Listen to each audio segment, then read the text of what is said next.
A king stands alone beneath the winter sky. The crowd below is silent, a strange, heavy kind of silence. Not the roar of rebellion, not the chant of victory, just cold breath rising in the January air. It's January 30th, 1649. King Charles I of England, Scotland, and Ireland walks through the Banqueting House at Whitehall and towards his death. Charles wasn't supposed to wear the crown. Born on November 19th, 1600, in Dunfermline, Scotland, a sickly, quiet child, overshadowed by his elder brother Henry. Henry was everything Charles wasn't. Athletic, confident, adored. People saw in Henry the promise of a future monarch. But fate has a cruel sense of timing. At just 18, Henry fell ill with typhoid fever and died. And the weak, stammering Charles suddenly became the heir to 3 kingdoms. 3 years later, his father, King James VI of Scotland, who had become James I of England, died in March 1625. Charles, only 24, ascended the throne. His coronation took place on February 2nd, 1626. A young king with old ideas.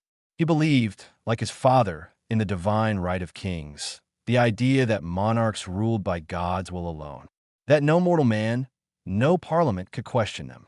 It sounded noble. But in a nation already boiling with religious and political tension, that belief would be his undoing. Every monarch needs an heir, and for that, Charles needed a queen. He chose Henrietta Maria of France, a Catholic princess. To Charles, it was a political alliance. To his Protestant subjects, it was treason wrapped in silk. England still carried the scars of Henry VIII's break with Rome. The country had been Protestant for nearly a century, but Catholics were still feared, hated even.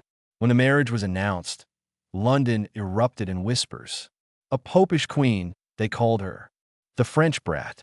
Yet in private, Charles adored her. He called her his dear heart, showered her with gifts, and played with their children in St. James's Park, marking their heights on a silver staff. But love didn't stop the country from fracturing. Parliament saw the influence of a Catholic queen as dangerous. Charles saw Parliament's interference as an insult. In just the first 4 years of his reign, Charles dissolved Parliament 3 times. He couldn't bear their criticism, their questioning of his authority. In 1629, he dismissed them again, this time for good. Or so he thought. What followed became known as the 11 Years' Tyranny. For more than a decade, Charles ruled alone. No parliament, no public accountability. He raised taxes without consent, sold titles, and revived ancient forgotten fees. The people grumbled, but few dared to speak out. After all, to defy the king was to defy God. But money, as always, runs out. By 1640, Charles was nearly bankrupt. Foreign wars had drained the treasury. Rebellions in Scotland were rising. He had no choice but to recall Parliament. And from that moment, the real war began. When Parliament reconvened, the air was thick with resentment. They hadn't forgotten the 11 years of silence. They demanded reform. The king refused. Soon, the country itself split in 2. Those loyal to Charles, the Royalists, and those loyal to Parliament, the Parliamentarians. On August 22nd, 1642, Charles raised his royal banner at Nottingham Castle. England's civil war had begun. God save the king, his supporters cried. But God, it seemed, had gone quiet. The war would rage for 5 brutal years, the bloodiest conflict ever fought on English soil. More than 200,000 people would die by battle or disease. At first, Charles's armies triumphed.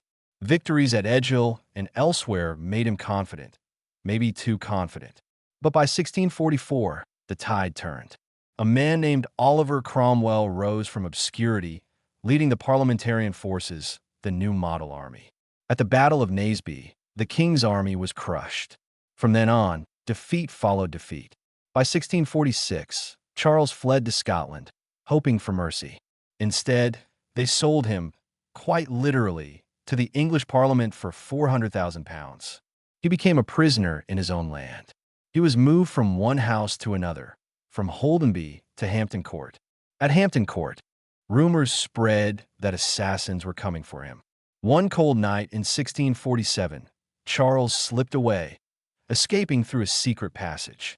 For a moment, it felt like something out of legend. But it didn't last. He was captured again and brought back to London under armed guard. By now, Parliament itself was divided. Some wanted peace, others wanted punishment, and Cromwell, he wanted justice or vengeance, depending who you asked. In December 1648, soldiers surrounded Parliament. Those loyal to the king were barred entry or arrested.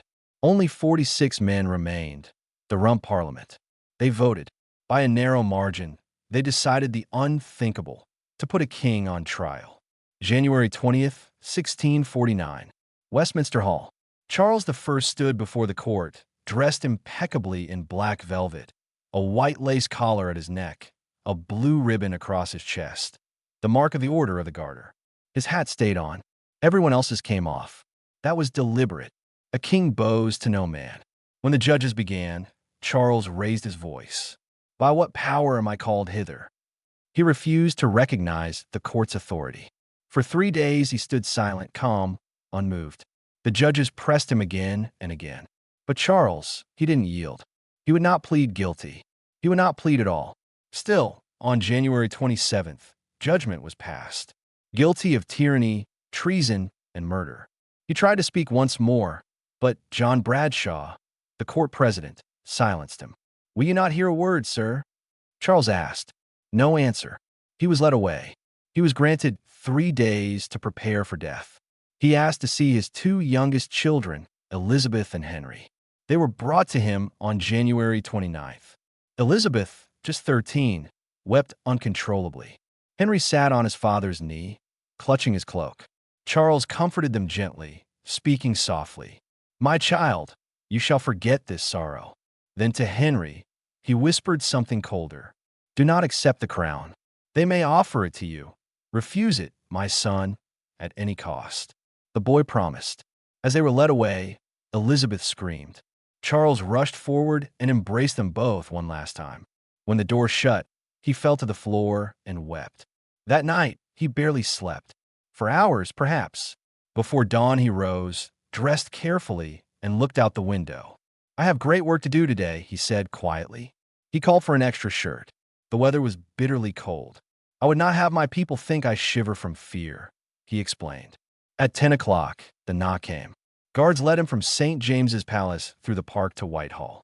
At 2 p.m., he entered the Banqueting House, the very hall he had once filled with art by Peter Paul Rubens, celebrating the divine right of kings. Now he walked beneath those paintings, his father gazing down from heaven toward the scaffold built just outside. The irony was unbearable. Outside, thousands stood waiting. Soldiers lined the street, muskets ready.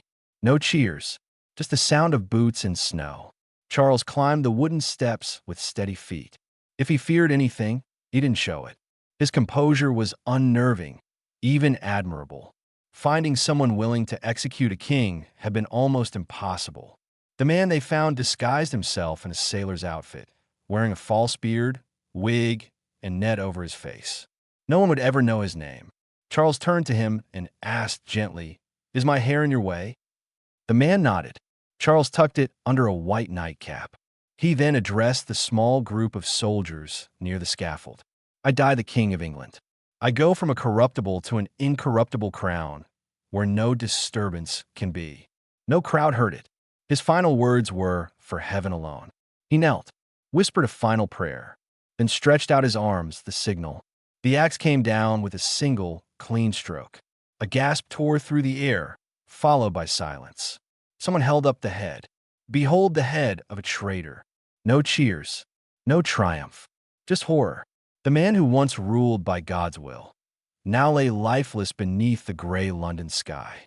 They said when the axe fell, the people nearest fainted. Some soldiers dipped their handkerchiefs in his blood, as relics or as proof. Charles's body was placed in a plain wooden coffin and taken to Windsor. He was buried quietly, without ceremony, on February 9th, 1649. England was now a republic, a commonwealth. Cromwell ruled in the name of the people, but, well, people soon realized that kings aren't the only ones capable of tyranny. The monarchy would be restored just 11 years later. Charles's son, Charles II, returned to the throne in 1660. The same nation that killed his father now cheered his coronation. History has a twisted sense of irony. Charles I was stubborn, yes, proud, but he was also deeply convinced, almost fanatically, that his duty came from God. That belief blinded him to the storm brewing beneath him. He saw Parliament not as partners in governance, but as challengers to divine authority. Maybe that's what doomed him. Or maybe, as some still whisper, he was never given a chance. In the end, the man who believed he ruled by heavens will met his death by man's hand. A king killed by his own people. For centuries later, the question still lingers. Was Charles I a martyr for monarchy, or a tyrant who refused to bend? He believed his crown was incorruptible. But perhaps, just perhaps, no crown ever truly is. What do you think?